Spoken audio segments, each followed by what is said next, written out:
నమస్తే welcome to వీటీ news లక్ష్యం సమాజహితం. ఇక డీటెయిల్స్ చూస్తే మన సంస్కృతి సాంప్రదాయాలను చాటి చెప్పేవి పండుగలని పశుసంవర్ధక శాఖ మంత్రి తలసాని శ్రీనివాస్ యాదవ్ అన్నారు.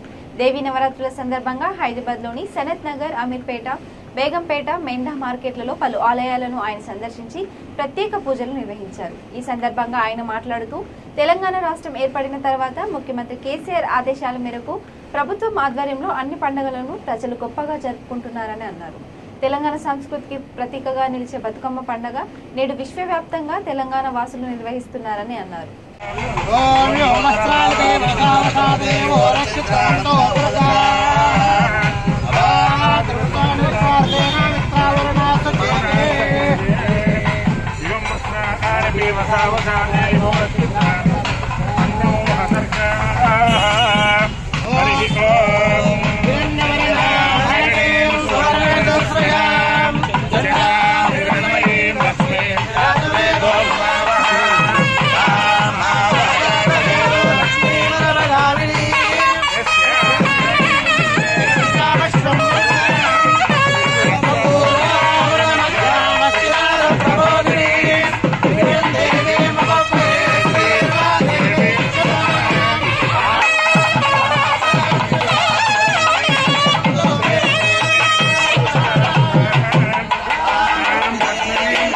సూర్యాపేట జిల్లా చిలుకూరు మండలం బేతవోలు గ్రామంలో వీర్లదేవి చెరువుకు గండిపడి నీరు వృధాగా పోతుంది. దీంతో ఈ రోడ్డు మీదుగా వెళ్లే బేతవోలు, జర్రుపోతులగూడెం, చెన్నారిగూడెం తదితర గ్రామాలకు వెళ్లే వాహనదారులు ఇబ్బందులు పడుతున్నారు.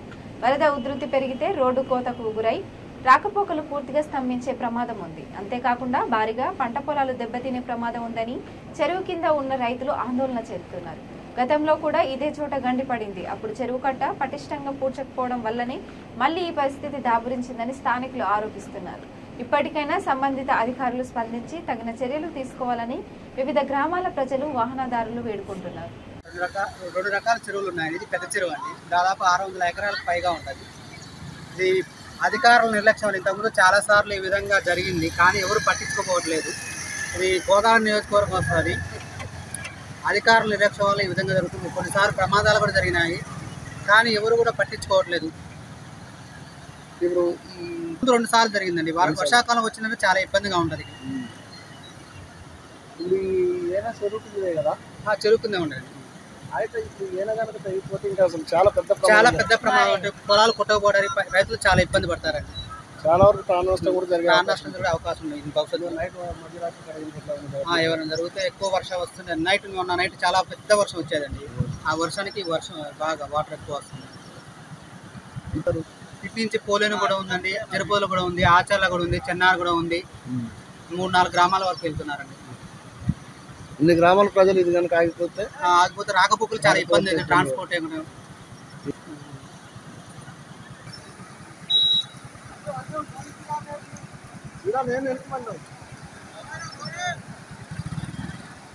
ఆదిలాబాద్ జిల్లా ఇచ్చోడు మండలంలోని గాయత్రి జలపాతం వద్ద అంతర్జాతీయ వాటర్ రాఫెల్లింగ్ పోటీలు జరగనున్నాయి. 5 రోజుల పాటు జరిగే పోటీలకు నిర్వాహకులు సర్వం సిద్ధం చేశారు. క్రీడాకారుల కోసం మేడిగూడ ఆశ్రమ పాఠశాల వసతి గృహంలో బేస్ క్యాంప్ ఏర్పాటు చేశారు. ఈ పోటీలలో గాయత్రి జలపాతం పర్యాటకంగా మరింత గుర్తింపు పొందుతుందని స్థానికులు అభిప్రాయపడుతున్నారు.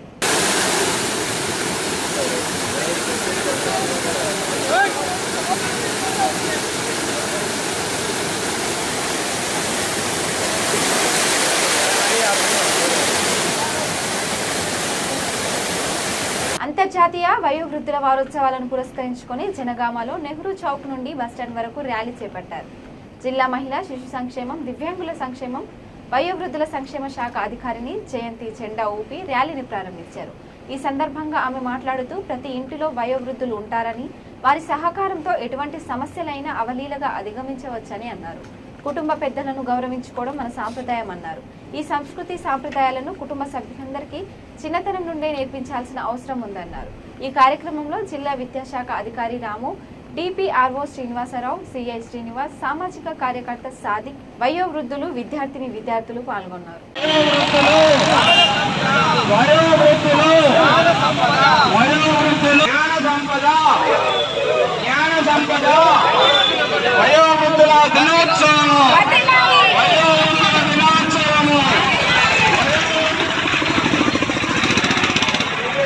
తెలంగాణ ఉద్యమకారుల ఆత్మగౌరవం కోసం సంక్షేమం కోసం తెలంగాణ ఉద్యమకారుల సంక్షేమం బోర్డు ఏర్పాటు చేయాలని తెలంగాణ ఉద్యమకారుల ఫోరం యాదాద్రి భువనగిరి జిల్లా అధ్యక్షుడు సంగిశెట్టి క్రిస్టఫర్ కోరాడు.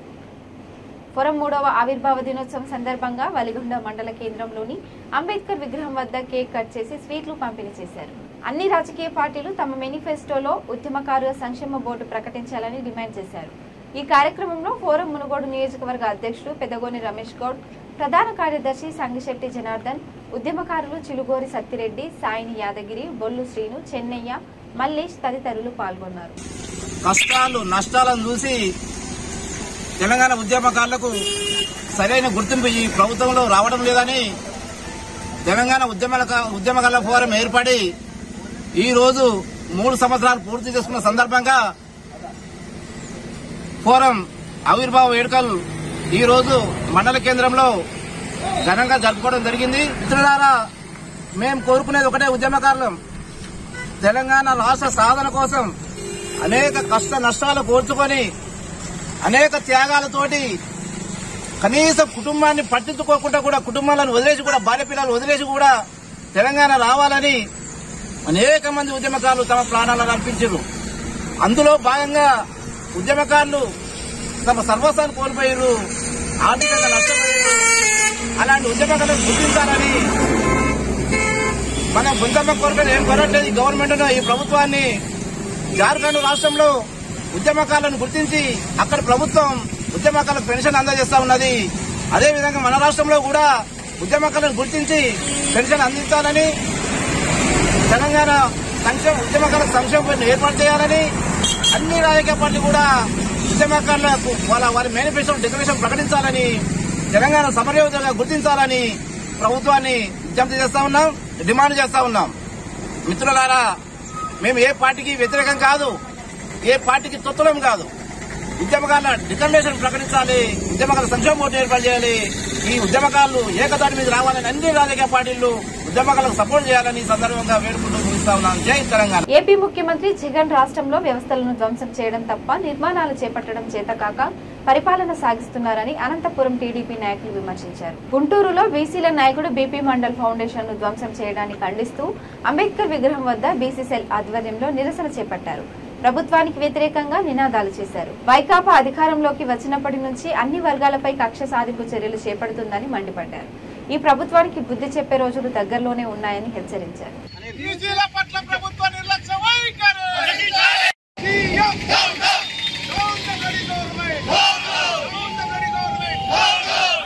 జగన్ రెడ్డి పాలన మొత్తం సర్వం కూల్చడము, నాశనం చేయడం తప్పితే వేరే ఏమీ చేయకుండా ఉన్నారు. బీపీ మండల్ లాంటి మహానుభావుని విగ్రహం పెడతామంటే ఈరోజు వారు అడ్డుకుంటున్నారంటే వాళ్ళకి బీసీల మీద ఏ విధమైనటువంటి ప్రేమ ఉన్నదో తెలుసుకోవచ్చు.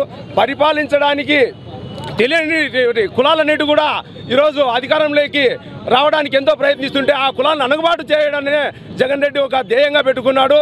మరి బీసీలో అనికి కేవలం ఓటు బ్యాంక్ అని కనబడుతున్నారు తప్ప వారి విగ్రహాలు కానీ బీసీలకు సాయం చేసినటువంటి విగ్రహాలను కానీ పెట్టుకోవడానికి అనుమతి ఇవ్వని జగన్మోహన్ రెడ్డి ఏ విధంగా బీసీలకు సాయపడుతున్నాడో అర్థం కాలేదు. అనంతపురం పట్టణంలో శుక్రవారం తెల్లవారుజామున వేర్వేరు ప్రాంతాల్లో 3 చైన్ స్నాచింగ్ దొంగతనాలు జరిగాయి. ఆయా ప్రాంతాల్లోని సీసీ ఫుటేజ్ల ఆధారంగా పోలీసులు దర్యాప్తు చేపట్టారు.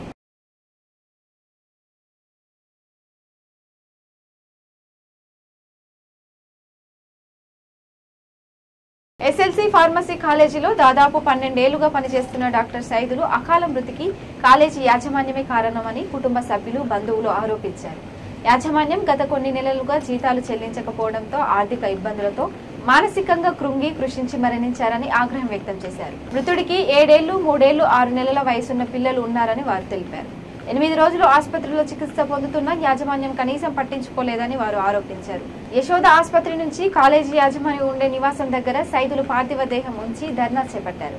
దీంతో దిగివచ్చిన యాజమాన్యం సైదులు ఇవ్వాల్సిన పూర్తి జీతం 3 లక్షలు చెల్లిస్తామని 50,000 రూపాయల నగదు, 2,50,000 మేరకు చెక్కులు ఇచ్చిందని తెలిపారు. దీంతో మృతదేహాన్ని ఆయన స్వగ్రాహం నకరేకల్కు తరలించామని అన్నారు. నా పేరు Aineni Santosh Kumar, Telangana schools technical colleges employees association state ప్రెసిడెంట్గా ఉన్నాను. ప్రధానంగా ఈరోజు ఈ అపార్ట్మెంట్ ముందలో ధర్నా చేయడానికి కార్యక్రమానికి కారణం ఎస్ఎల్సి ఫార్మసీ కాలేజీలో పనిచేస్తున్నటువంటి డాక్టర్ సైదులు ఇవాళ ఆర్థిక ఇబ్బందులతోటి ఈ ఎస్ఎల్సి కాలేజ్ యాజమాన్యం గత కొన్ని నెలలుగా దాదాపు 8 నెలల నుంచి జీతాలు చెల్లించకపోవడంతో ఇవాళ తను ఆర్థిక మానసిక స్థితితోటి ఇవాళ బ్రెయిన్ డెడ్ కావడం జరిగింది. దానికి ప్రధాన కారణం ఇవాళ ఈ ఎస్ఎల్సి కాలేజ్ యాజమాన్యం సత్యనారాయణే. ఆయన కనీసం కూడా స్పందించకుండా తను ఆసుపత్రిలో చేరినప్పుడు కూడా ఏమాత్రం ₹1 కూడా చెల్లించకుండా తనను తీవ్ర ఇబ్బందులకు గురి చేశాడు. ఇవాళ సైదులు చనిపోయి దాదాపు 4 ఇవాళ ప్రాణదానం చేశాడు. తన యొక్క అవయవాలను కూడా 4 ప్రాణం పోశాడు. కానీ ఇవాళ సత్యనారాయణ మాత్రం ఆ కుటుంబానికి కనీసం కూడా తగిన సాయం చేయకుండా తీవ్ర ఇబ్బందులకు గురి చేస్తూ ఇవాళ ఆ విషయంపైనే యశోద హాస్పిటల్లో ఆపరేషన్ జరిగిన తర్వాత అవయదానం జరిగిన తర్వాత వెంటనే అక్కడి నుంచి ఇవాళ తన ఇంటికి సత్యనారాయణ ఎస్ఎల్సి కాలేజ్ యాజమాన్యం సత్యనారాయణ ఇంటికి తీసుకొచ్చి బాడీ ముందు పెట్టి ధర్నా కార్యక్రమం నిర్వహించడం జరిగింది. మేము ఒకటే తెలియజేసేది సత్యనారాయణకి కానీ రాష్ట్ర ప్రభుత్వానికి కానీ విద్యాశాఖకి దయచేసి ఇవాళ ఆ కుటుంబానికి సైదుల కుటుంబానికి తక్షణమే ఆర్థిక సాయం చేయాలని చెప్పేసి 3 పిల్లలు ఉన్నారు. వారికి చదువుల విద్యా విషయంలో వారికి తగిన న్యాయం చేయాలని చెప్పేసి మేము డిమాండ్ చేస్తున్నాం. వెంటనే రాష్ట్ర ప్రభుత్వం కూడా తనకు ఏవైతే ఈ ఎస్ఎల్సి కాలేజీ యాజమాన్యం అన్యాయం చేసిందో ఆ కాలేజీని వెంటనే ఆ కాలేజీ పైన క్రిమినల్ కేసులు పెట్టాలని చెప్పేసి నేను తెలియజేస్తున్నాను. ఎస్ఎల్సి కాలేజ్ వచ్చేసి మనకి అబ్దుల్లాపూర్ మెట్ దగ్గర కొత్తగూడెం ప్రాంతంలో ఉంది. దాదాపుగా ఇతను 12 సంవత్సరాల నుంచి పనిచేస్తున్నాడు. కానీ కనీసం కూడా ఇవాళ 12 సంవత్సరాల నుంచి పనిచేసినటువంటి వ్యక్తికి ఏ విధంగా మర్యాద చేయాలో తెలియనటువంటి వ్యక్తి ఇవాళ ఎస్ఎల్సి కాలేజ్ యాజమాన్యం. కనీసం కూడా ఇవాళ తనకు గ్రాట్యుటీ రావాల్సినటువంటి అమౌంట్ దాదాపు ₹8 లక్షల గ్రాట్యుటీ అమౌంటే వస్తుంది. అది కూడా కనీసం కూడా రెస్పాండ్ కావడం లేదు. అతనికి దాదాపుగా రావాల్సినటువంటి జీతం 3.5 లక్షలు రావాలి, అది కూడా ఇవ్వడం లేదు. అంటే దీని ద్వారా ఏమవుతుంది, మొత్తానికి ఇవాళ ఎస్ఎల్సి కాలేజ్ యాజమాన్యం వల్ల తను చనిపోవడానికి కారణం అని చెప్పేసి తెలియజేస్తాం. వికారాబాద్ జిల్లా పరిగి మండలం రంగాపూర్ గ్రామంలో ఉదయం 7 గంటలకు భూమి కంపించింది. ఒక్కసారిగా భూమి కంపించడంతో ఇండ్లలోని సామాన్లు కింద పడ్డాయని, తామంతా బయటపడి ఇండ్ల బయటకు వచ్చి నిలబడినట్టు పలువురు గ్రామస్తులు తెలిపారు. 1 సెకను పాటు భూమి కంపించిందని, ఇండ్లపైన బండల శబ్దాలు వచ్చాయని, తామంతా భయాందోళనకు గురైనట్లు తెలిపారు.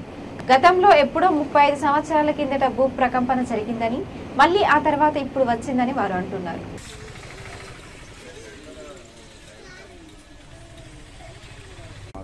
అది పొద్దున ఇట్లా చేస్తున్న పొయ్యి ఇక్కడ చేస్తుంటే దన్నుమని రేకులలో కదులుతున్నాయేమని బయటికి వెళ్ళొచ్చినైతే ఇది ఏంటి కొనేమని బయటికి వచ్చిన పోరు లేవుండ్రా అంటే వాళ్ళు ఎవరు కదలలేరు. ఇక్కడ చూస్తే ఇక్కడ లేదు కొనేంగ, అక్కడ చూస్తే అక్కడ లేదు కొనేంగ, ఏంది రా కదిలినట్లు అయింది, భగవాన్ కింద పడ్డా లేవుండ్రా అని మళ్ళీ వచ్చి కుర్చీ వేసిపోయి మళ్ళీ మీద పెట్టిన. మళ్ళీ ఇక్కడ చూస్తే మళ్ళీ ఇక్కడ ఇచ్చే సామాన్ కింద పడ్డది అని బయటికి వెళ్ళిన. బయటికి వెళ్ళి ఎవరికేం ఫోన్ చేద్దాని ఈమెకు ఫోన్ చేస్తున్నా, ఇలా భర్త మాట్లాడిండు. మాత కూడా ఇట్లా అయింది, మా ఆమె కూడా అంటుందిరా అన్నాడు. ఫోన్ పెట్టేసిన. ఇక ఇంకొక ఆమె ఫోన్ చేసిన, ఆమెకు మాట్లాడినా ఎందుకు ఇట్లా అయింది అని భయపడి ఈయనే కూర్చున్నా. ఇంక ఎక్కడ కొనలేదు. అంటే ఊర్లో మొత్తం ఇండ్లలో బయటకు వచ్చిన అందరూ వచ్చింది. ఎంతట్లోనే ఒంటరి చెప్తానే ఉన్నా. వాళ్ళు అమ్మాయిలు ఒకరిద్దరు వచ్చి కూడా నేను మాట్లాడుకోండి చెప్పక్క అంటే చెప్పిన వాళ్ళకి చెప్పిన. రంగాపూర్ విలేజ్ లో భూకంపం కనురెప్ప దాంట్లో భూమి కదిలినట్టు అనిపించి ఇంట్లో సామాన్లన్నీ కదిలినట్టు అనిపించినాయి. అందరం బయటకు వచ్చేసినాం. ఆ లోపలనే మళ్ళీ మామూలు అయిపోయింది. 7-15 నిమిషాలకు అట్లా మార్నింగ్ ఏమైందన్న? 7 గంటల ప్రాంతంలో భూమి తీర సౌండ్ వచ్చింది. సౌండ్ వచ్చి బండలు కదిలినట్టు, ఫర్నిచర్ కదిలినట్టు అయిందన్న. ఇక ఇవి bulletin updates. Keep watching వీటీ news. లక్ష్యం సమాజ హితం.